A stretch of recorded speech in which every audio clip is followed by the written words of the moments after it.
BNP ক্ষমতায় গেলে নাকি তারেক রহমান দুর্নীতি কমাবেন অতীতের মতো।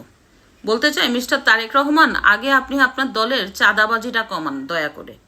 যেভাবে আপনার দলের নেতাকর্মীরা বাংলাদেশের প্রতিটা জেলায়, গ্রামে গঞ্জে, ইউনিয়নে, হাট বাজারে, বাজারে, মুরগির বাজার, মাছের বাজার, মাংসের বাজার, চটপটির দোকানে 50 টাকা, 100 টাকা, 500 টাকার জন্য চাঁদাবাজি করে, এতে কিন্তু আপনার জনসমর্থন কমে যাচ্ছে। শুধু তাই না, tempo station, bus station, launch station, truck station, এগুলাও তো চাঁদাবাজিতে শ্রেষ্ঠ আপনার দলের নেতাকর্মীরা। নিজের দলের চাঁদাবাজি কমাতে পারছেন না, কিভাবে ক্ষমতায় এসে দুর্নীতি কমাবেন? যদি আপনার দলের নেতাকর্মীদের উপর চাঁদাবাজি, দখলদারিত্ব নিয়ে জিরো টলারেন্স দেখান, একটা ছেঁচড়া নেতাকর্মী আপনার দলে থাকবে না, সবগুলি পালাবে। এগুলি রাজনীতি করেই টাকা খাওয়ার জন্য। তো এগুলি আগে কমানোর চেষ্টা করেন। এরপরে বলেছেন পূর্বের মতো দুর্নীতি কমাবেন। কোনো মূল্যে এই দুর্নীতির লাগাম টেনে ধরতে হবে।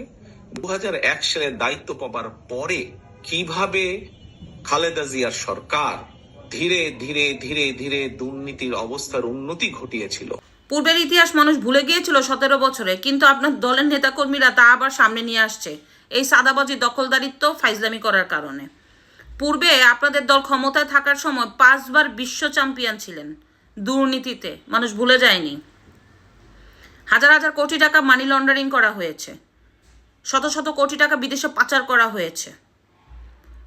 আপনাদের ক্ষমতার সময় চাঁদাবাজি, দখলদারিত্বের জন্য সন্ত্রাসী কর্মকাণ্ড খোলাখুলি চলতো, টাকা না দিলে মেরে ফেলা হতো, লুটতরাজ, অগ্নিসংযোগ তো ছিলই, অস্ত্রের মহড়া ছিল, মানুষ কিন্তু ভুলে যায়নি। এরপরে শাসন ব্যবস্থার জন্য 2 কোটি ভুয়া ভোটারের তালিকা করেছিলেন।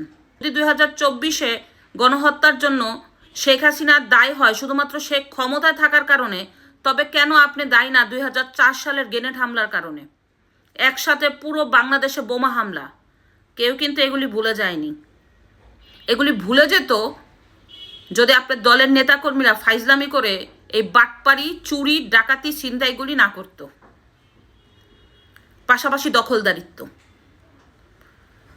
প্রতিনিয়ত বিএনপির জনসমর্থন কমে যাচ্ছে। আরও আপনার প্রতি মানুষের আস্থা কমে গেছে কখন জানেন? যখন আপনার অসুস্থ মাকে দেখতে আপনি বাংলাদেশে আসার সাহস দেখাতে পারলেন না।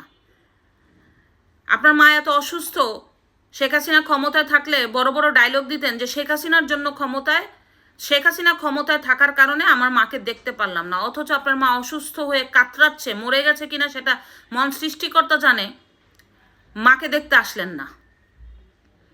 যে কিনা ক্ষমতায় এসে দেশের ভার নিবে, দলের ভার নিবে, কোটি কোটি জনতার ভার নিবে, ভাগ্য পরিবর্তন করবে, সে কিনা তার মাকে দেখতে বাংলাদেশে আসতে পারলো না। ভুলগুলি শুধরান, নেতাকর্মীদের ঠিক করেন, চাঁদাবাজিটা বন্ধ করানোর ব্যবস্থা করেন। অন্যথায় ক্ষমতায় যাওয়ার যে স্বপ্ন দেখছেন সেটা আর বাস্তব হবে না।